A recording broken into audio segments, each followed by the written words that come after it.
That is 7. Senna, we do have a quorum. Okay, well then, I'd like to call this meeting to order at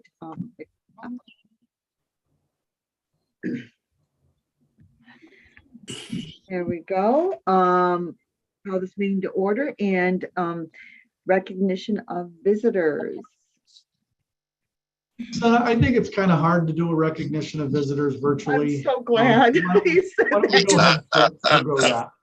I was like looking at Yes, this. Well, indeed. it's on the agenda, but I don't know how we're going to do it. So thank you for giving me a pass. Okay,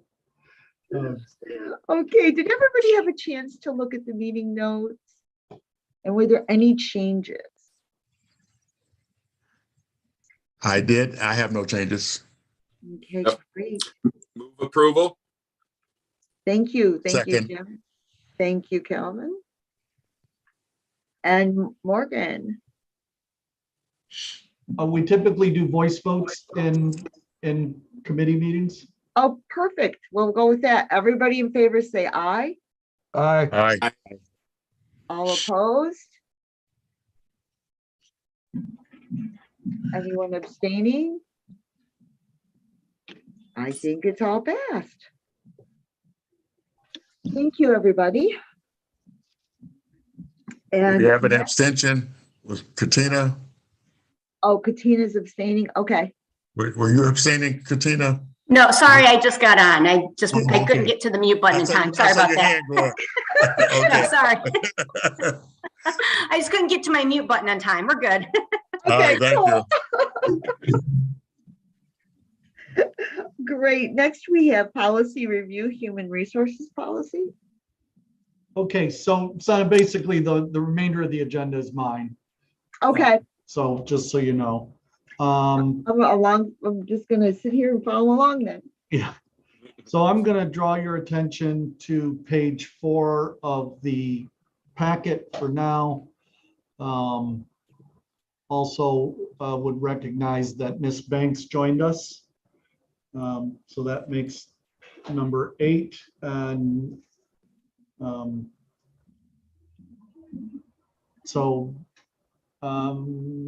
let me refocus. Sorry, folks.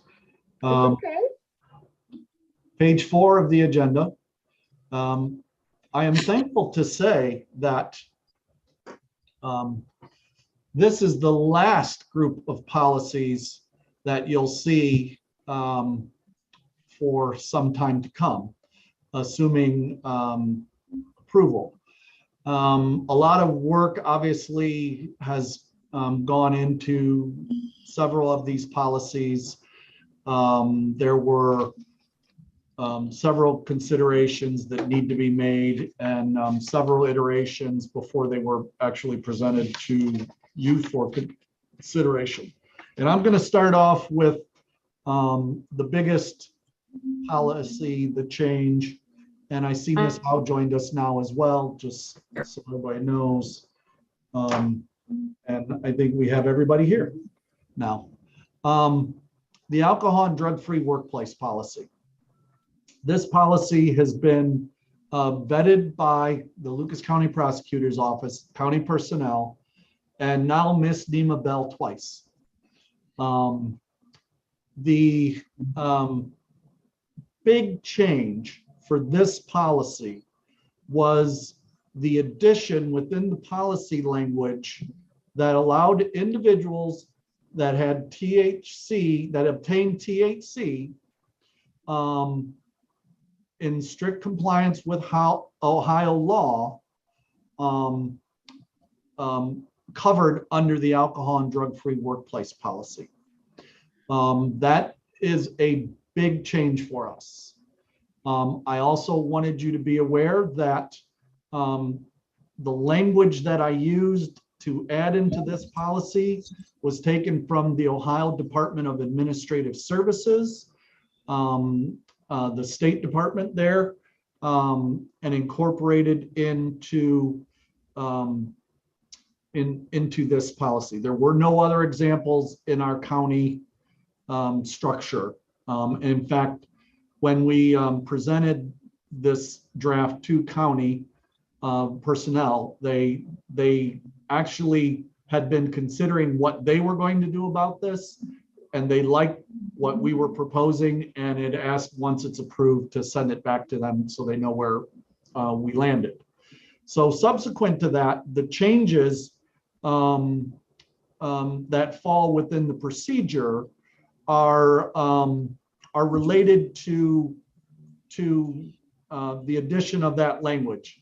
For the for context of the language, the THC language aligns somewhat with what you might think alcohol would be. And then, of course, there is a few deviations, but not many. In addition to adding that language, we just cleaned up a few of the enforcement language for pre-employment testing, clarified what pre-employment testing would be done, as opposed, and eliminated the discretion discussion.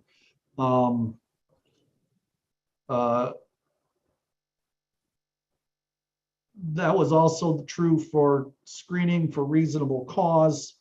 We clarified language around board property and provided equipment in item 2D.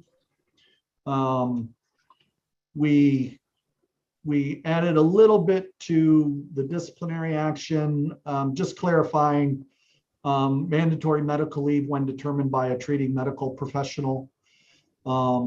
EAP, we just cleaned that up just a touch, not really any major changes. Item 5, roles and responsibilities of employees. You can see the language there. We did add an expectation that employees that have concerns related to the violations of this policy present those concerns to me. And then that's really the substantive changes there. I'm going to stop there to see if there are any questions. I quickly went over that, but I'm sure several of you have read through this. And if you have any questions, I'd be happy to answer them. Hearing none, then I'm going to move on to the crisis emergency management plan. The crisis emergency management plan was clarified as to how this might be applied to alternative work locations. We are readying our staff for return to office-based work, but we do plan on holding some, allowing some flexibility to work from home. We're still working out those bugs. But we wanted to make sure that as we were considering that, the plans, the policies that we were developing were amenable to those and flexible, so we wouldn't have to go and change a bunch of other plans. As you can see, I eliminated that first paragraph under 1A. I don't think we need to clarify that the sheriff is the only one that can do level 3. That is well established. Travel is not strictly restricted during level 1. That second part of that actually is down below in item B. Essentially, this is similar to what we currently have. If it's a level 3 snowstorm and it's declared level 3, everybody stays home and they get paid, unless as a normal workday, unless they have already been previously scheduled off for vacation or something, personal time. Then we apply it to that. There's no change in that. Level 2 is where it gets a little sticky, or item B is where it gets a little bit different, because we have people that don't live in this county, where there might be a level 3 in that county, but there's not a level 3 here. So where that is applied, level 3 in that county, that person gets to stay home and gets paid for the regular day.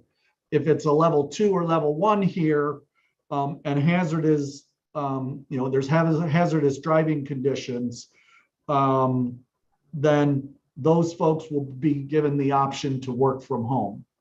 But they need to communicate, or other suitable place. But they need to communicate that to their supervisors, or they can take the day off with any time that they want or have available to them.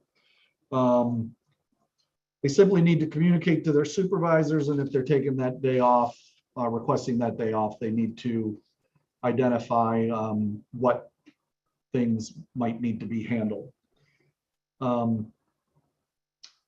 Substantive change related to the other sections. I think the most substantive is, yes. I had a question in regards to that. Let's say that the mental health, your staff, you needed that person to do something on an emergency basis. Is there a provision that even though it's a level 3, that they can work from home and complete the task that you would ask them to do? Or if they're living in a level 3, ours is a level 2, is it possible for you to have this flexibility of requesting that they work from home? So, I struggled with that, and putting something similar to that in the policy itself. Where I settled was level 3s happen so infrequently that that was one thing. Level 3s happen so infrequently, but also the majority of our staff are unclassified and exempt and very dependable. So if there is something that absolutely had to be done, I have the most confidence in them that they would be willing to do that without me saying, hey, you got to do this. So I felt that it was an unnecessary addition to that. And it mainly, I trust my staff that they would take that to, earnest and do the work they need to do. Or if I have to do it, then we do it. So if that's a policy language change that you'd like to see, we can certainly consider that. But at this point, I didn't see it was necessary at this point. I was just curious if you had considered it. Yeah. And yeah, I appreciate that, Pastor. And one of the things that we're going to have to do is, as we begin to initiate a work from home strategy or remote strategy, I think it's going to require its own policy. And so we'll have to come back to you with that. And we will, we're going to have to intermesh it with some of these other policies. So there might be a statement there. Maybe it's not directly related to level 3, but maybe it's a statement of, a commitment to do the work. I need to sit down and think a little bit more about that, but I think your point is well taken. And I see Nima's hand is raised. Ms. Bell? Yes, I know you guys hate that, but I guess I would suggest, Scott, that you might want to run that by the prosecutor's office. The reason I say that is because of the wage and hour laws. If we have a policy that says an employee will be paid without putting forth work for a particular day, to then ask that employee to work. And I get what you're saying, but I'm just saying, from the legal perspective, there may be a question. So I would suggest you direct that to the prosecutor and ask specifically if there are any wage or hourly laws associated with that specific circumstance. I think that's a great suggestion. Thank you. Okay. Moving on. Disciplinary action. There really isn't that much change other than to formalize what we've already been doing regarding consulting county personnel department when there's suspensions or termination recommendations. So we memorialize that within the procedure.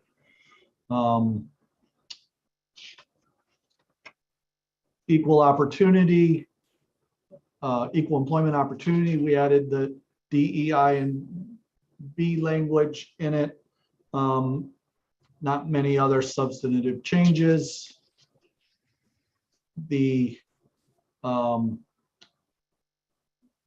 military duty and pay, no substantive changes in that policy as well. Non-healthcare related benefits. It has been pointed out that I spelled Juneteenth wrong, and so we will make that correction. Actually, that correction has already been made. And other than adding the additional holiday, we didn't make any other substantive changes because I expect that the organizational consultants' recommendations may come back with some additional changes or additional recommendations that we might want to consider. So I didn't want to get ahead of ourselves on the organizational consultant discussion. Non-retaliation, we didn't have any substantive changes there. Reasonable accommodations, we just clarified an update on who can receive the requests or the concerns, providing better direction on who to actually go to. Recruiting and hiring, we added the DEI and B language, and we clarified document storage requirements as per the Ohio Historical Society document destruction plan, so that there's a guidance on when those things, official guidance on when those applications can be destroyed. Then the recruitment and hiring, I'm sorry, I just did that. Staff evaluation, no substantive changes. And work hours and absenteeism. We just clarified overtime approval process. We just streamlined it a little bit. And then in item 4, unscheduled absences, we just identified communication requirements for individuals who have unscheduled absences, so they can talk to their supervisor and inform them of any time-sensitive responsibilities that have to be done that day. Happy to answer any additional questions, but if there aren't any, there is a or if there are, and if there are, there is a motion on the top of page 5 for your consideration.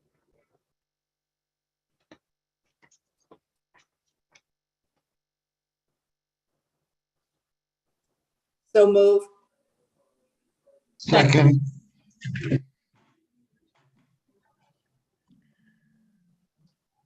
So we had a first and a second, Senna, vote. You're muted.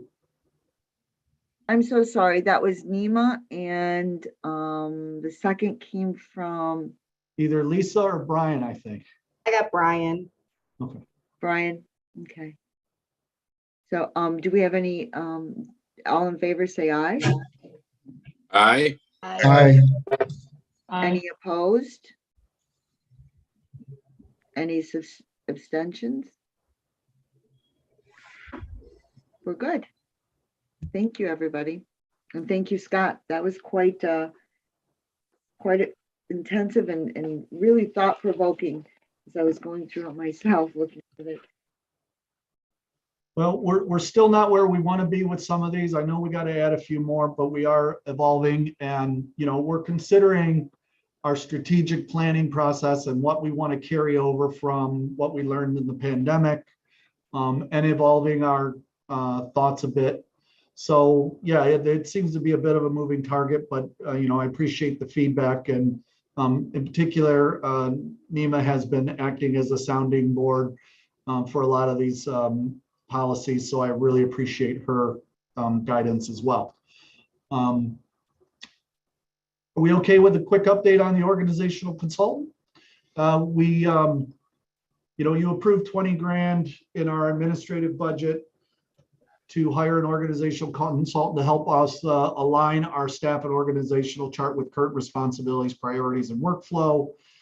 We sought 3 bids from in December, and we selected your partner in HR located in Strongsville, Ohio, as the vendor.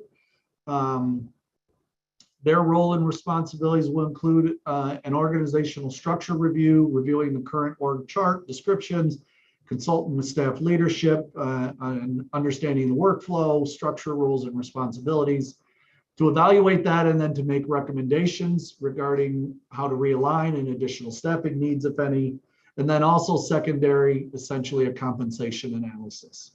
I can tell you that they have all the job descriptions already. They have all the payroll information. They have org chart. They have met with not just leadership, but I believe most, if not all, of the staff have been invited to an interview, and those interviews I think are either completed or are near completion. The cost of their bid came in not to exceed 16.5, so it's below budget.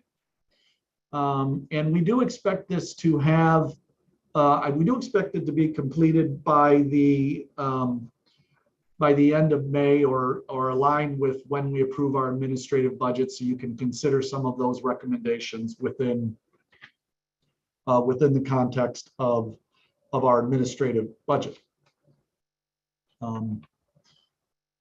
I'll stop there for any questions. That is simply an information only. Just a question on that, Scott. You said the bid came in, we had allocated 20,000 potentially for that, and the bid came in at 16.5. Not to So exceed, yes.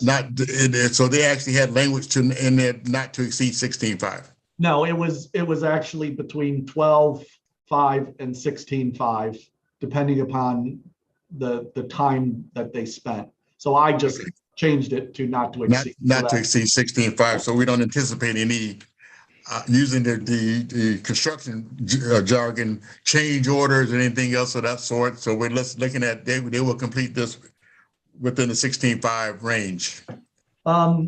Now I'm going to ask them to do another round of interviews with the leadership, so they may want to apply a little bit more money on it, but we haven't got to that yet. Okay, so in essence, their bid was what? 12.5 to 16. Okay, so you still have to, okay, very good. Yeah. All right, thank you. So if I asked them to do another round of interviews, that was not scheduled within their proposal. So they may ask me to do, or may ask some additional compensation, but we will stay below the 20,000 that is in our administrative budget. But at a maximum, though, it's still not to exceed 16.5 is what we're stating with this contract. Okay, so their current scope of effort will not exceed 16.5. If I ask them to do another round of interviews, which is not inside their current scope, they may come back and ask me for more money, which we have within our budget to do that. Rightfully so. So, but we budgeted 20,000 for this, so we should be fine. Right. Yeah, Good. understood.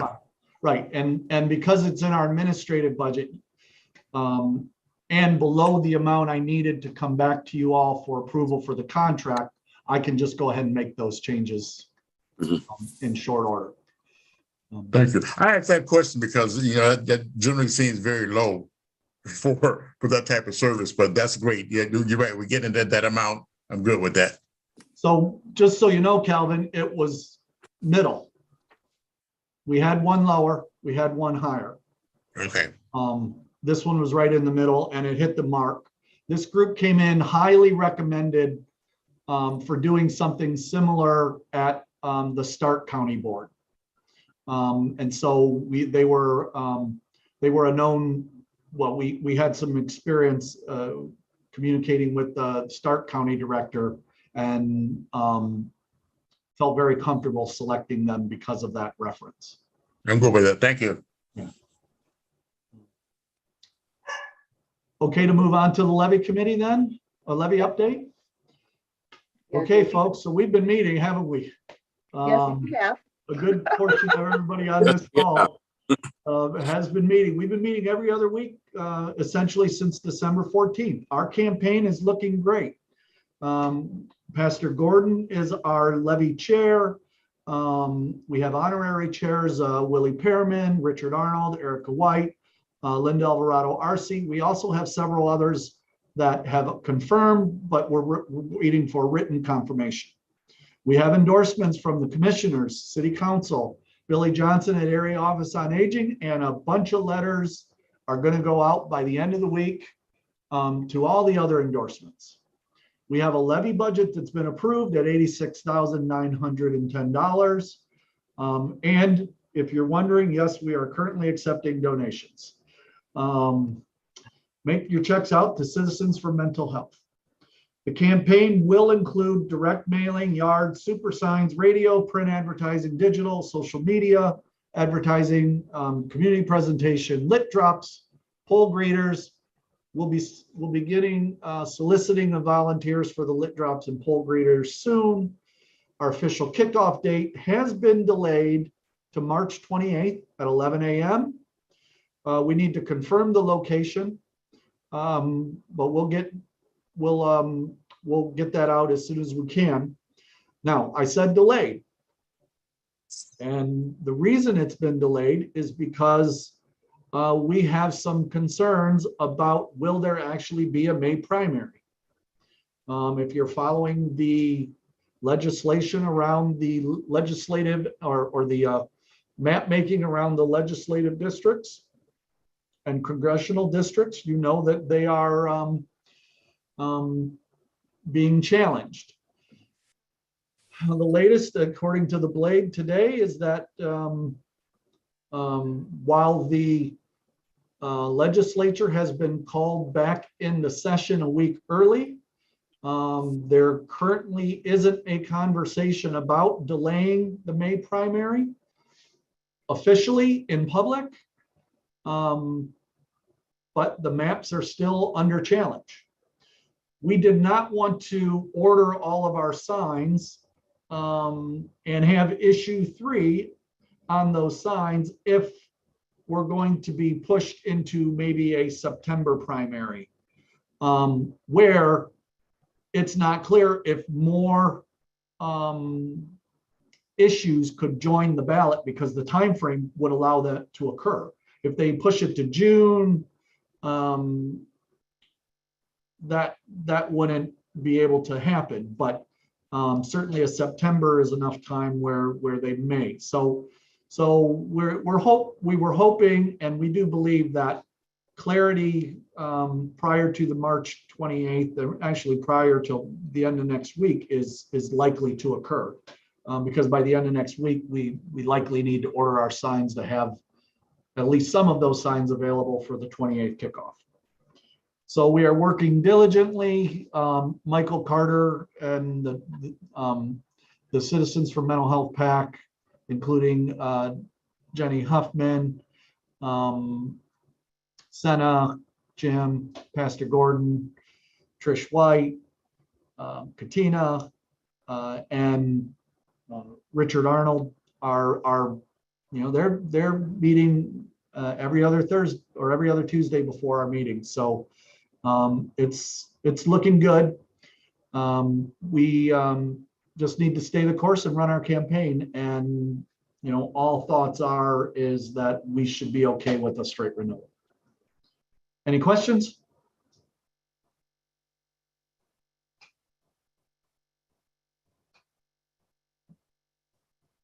Okay, Scott, do you want to move, are there any questions or comments, concerns? In case you care, I finally got it online. There you are. Of course we care. Thanks. Sorry about that. I was in and out. I couldn't figure it out. Oh, that's all right. Well, we're glad you're here. Thank you. You got to hear the levy update at least, right? That's important. Right. And again, let's remember that we need 100% of board participation, and it's not about the amount that you donate, it's the fact that you have.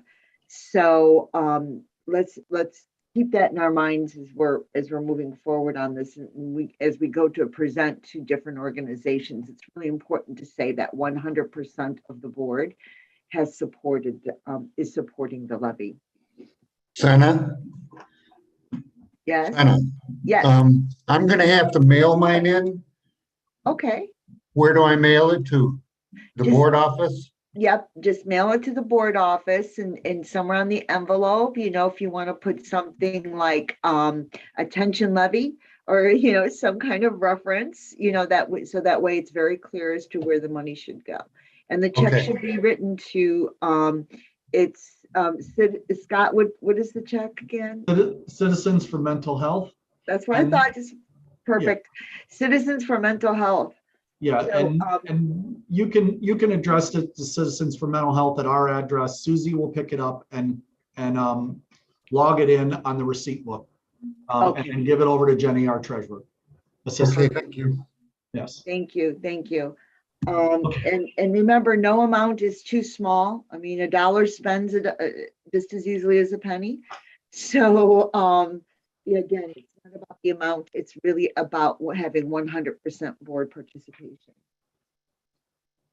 Okay, so there's something I should have said before we kicked off the meeting. I'm going to go back and say it now. We want to experiment with an open session using Zoom.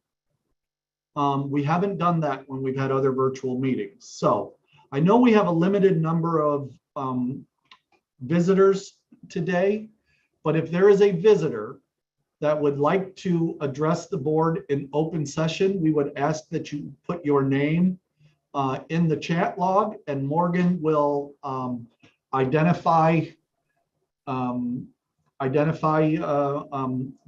we'll call you by name when there is when we have open session. I see that there is one individual on the phone, and if that individual wants to address the board, obviously you can't use the chat log right now. So I would say once we open it up, just please let us know and we will make that accommodation.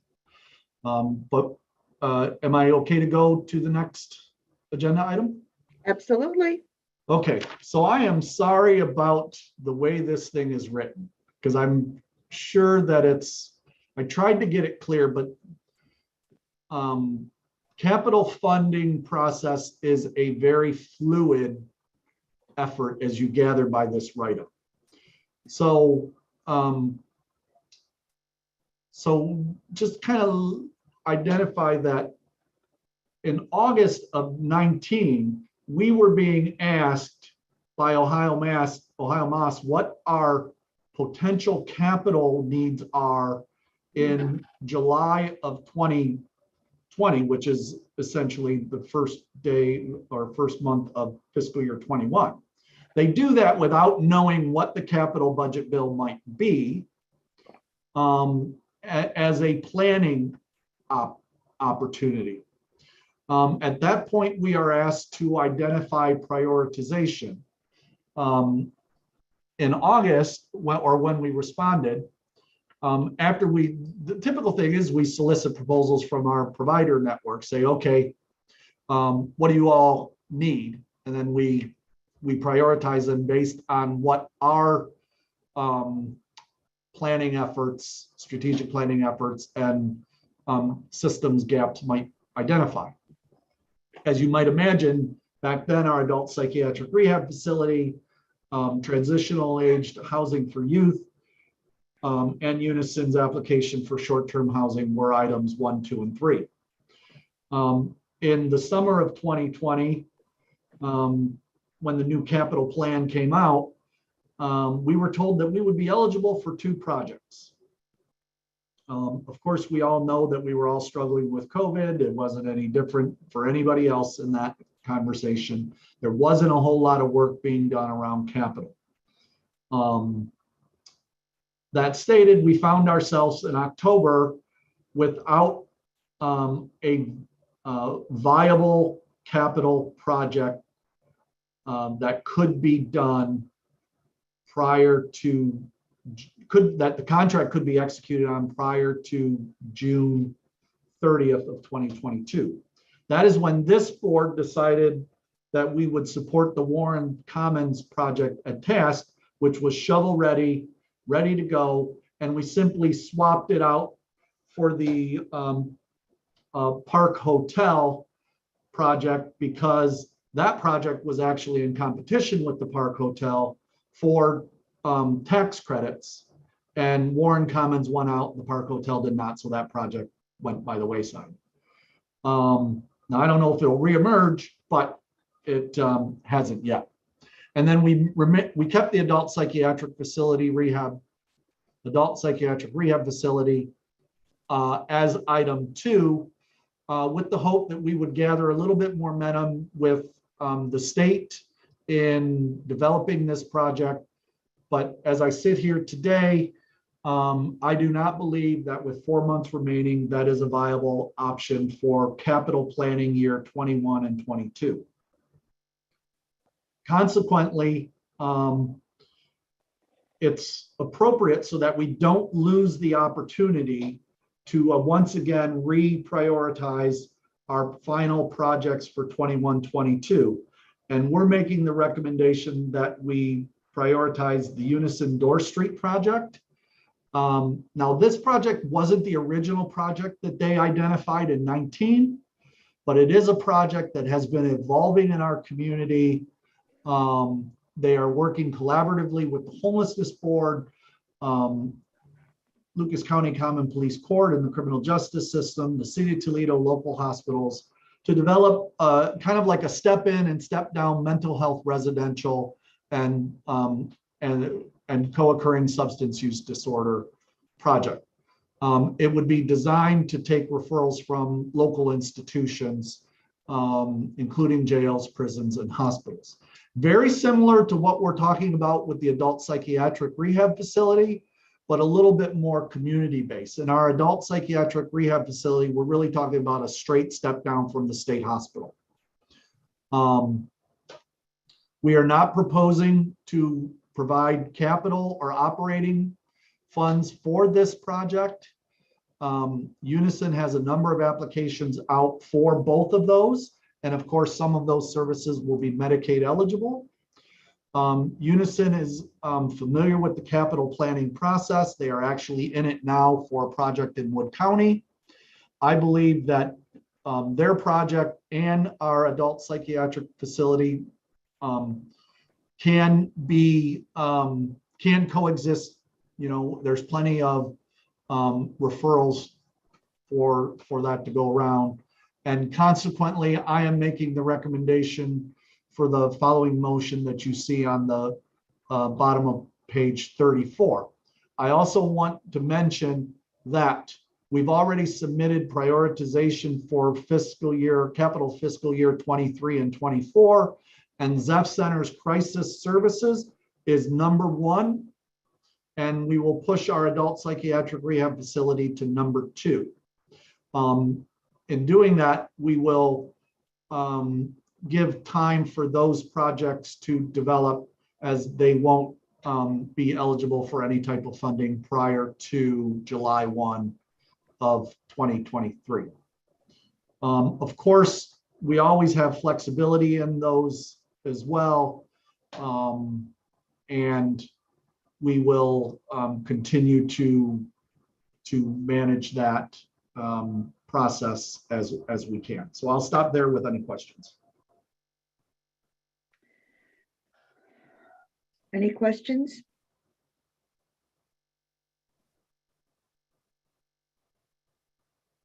So moved.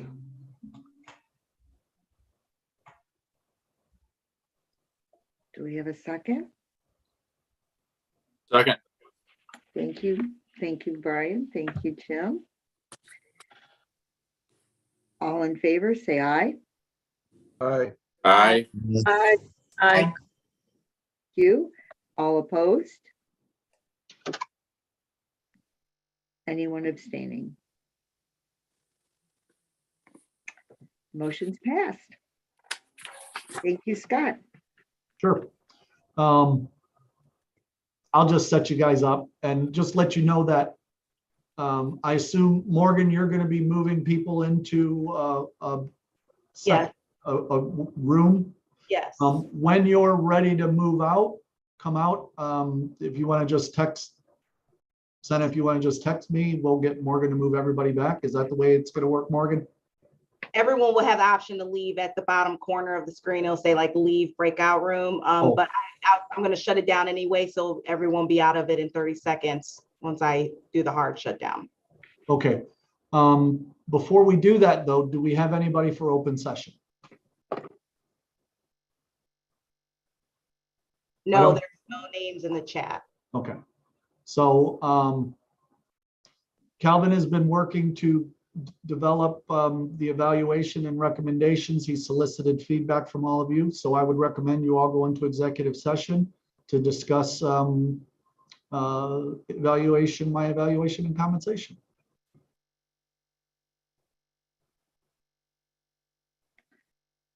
Okay, I am. You need a motion to go into executive session. I move that we go into executive session to discuss a personnel matter. Thank you. I second it. Thank you, Linda and Pastor Gordon. I think you both came up at the same time. Thank you very much. All in favor, say aye. It's a Aye. roll, Aye. Roll call. it's a roll call vote. Oh, is it a roll call vote? Okay. Yes. Thank You want me to go ahead? Okay. Let's see. Mr. Arnold, Yes. Miss Banks. Oh, I'm sorry, she stepped off. Mr. Brown, Yes. Miss Friedman, Yes. Reverend Gordon, Yes. Miss Harding, Yes. Miss Bell, Yes. Miss Howe, Yes. Mr. O'Connor, Yes. and Mr. Stengel. Yes. Thank you. All right, bear with me for a moment.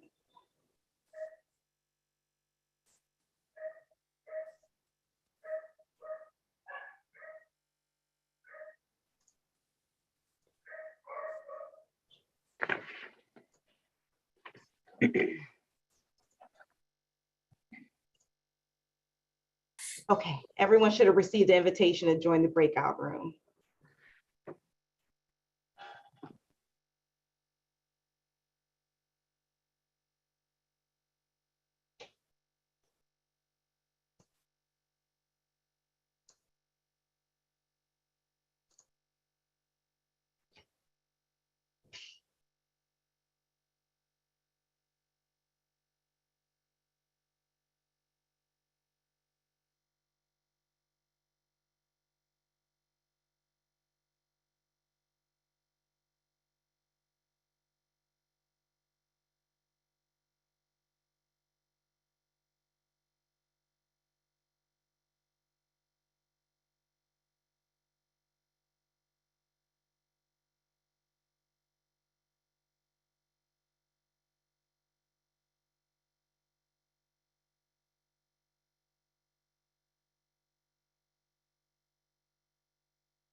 Brian, do you need to be moved back into executive session?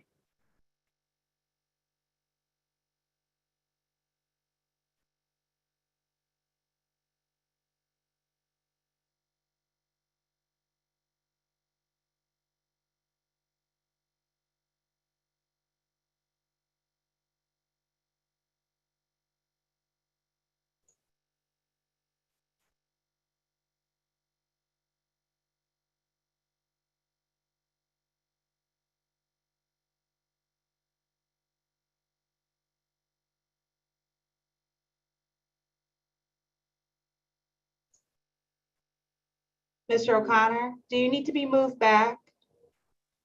Yeah, I've been having internet issues. Okay, I'm gonna put you back now. Okay. I'm talking online right now. Okay, go ahead.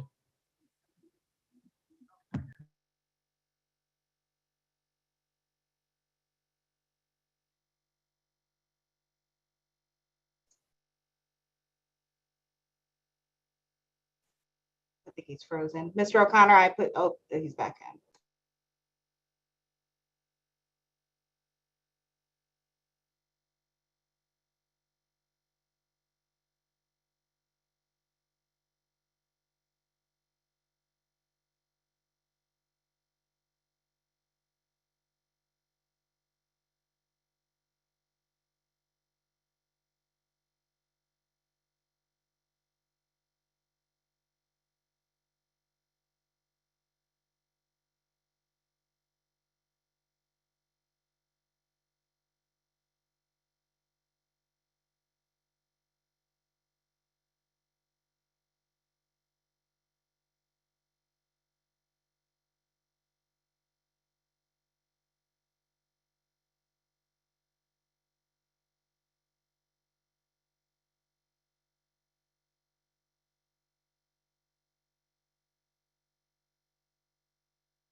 So I think we're all back. I'm taking a look here.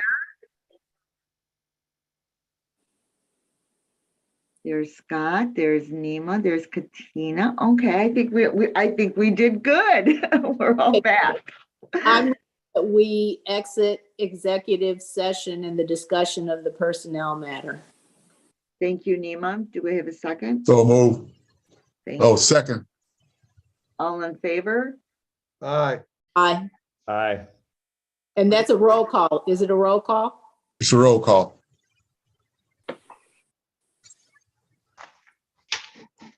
Mr. Arnold, Yes. Mr. Brown, Yes. Reverend Gordon, Yes. Ms. Harding, Yes. Ms. Bell, Yes. Ms. Howe, Mr. O'Connor, Yes. and Mr. Stengel. Yes. Thank you. Thank you. We'd like to put a motion on the floor. Kelvin, did you want to read that, or do you want me to? I have it up. I can read it into the record. Okay, wonderful. We have two motions. The mental health, the executive director salary increase is one motion. The Mental Health and Recovery Service Board of Lucas County approves a 3% salary increase to the executive director effective January 1st, 2022, and a one-time lump sum payment equal to 3% of the executive director's annual salary as of January 1st, 2022, with the encouragement of placing that amount in a deferred compensation plan. The second motion would be I board think we staff have to take those separately. separately. Yes. Okay. Yes. So do we have a motion to approve? So move. Thank you, Nima. Second. Thank you, Calvin. All in favor? Say Aye. aye. Aye. Aye. Aye. Wonderful. Any opposed?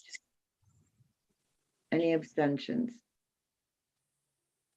The motion passed. Righty. Okay. Second motion for consideration would be board staff retention bonuses.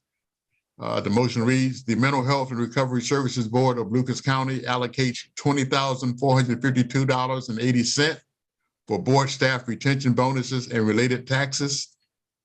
As of March 1st, 2022, each employee, excluding the executive director, on the payroll will receive a one-time lump sum payment of $1,000. Do we have a motion to approve? So moved. Second. Thank you. All in favor, say aye. Aye. Aye. Aye. Aye. Any opposed? Any abstentions? It's been passed. Thank you, everybody. We have no more items on our agenda. I would say this meeting is officially adjourned. Scott, did you have anything for us before I? Nope, just on behalf of myself and my staff, thank you very much for your generosity. Thank you. Thank you. Have a good one. Yep. All right.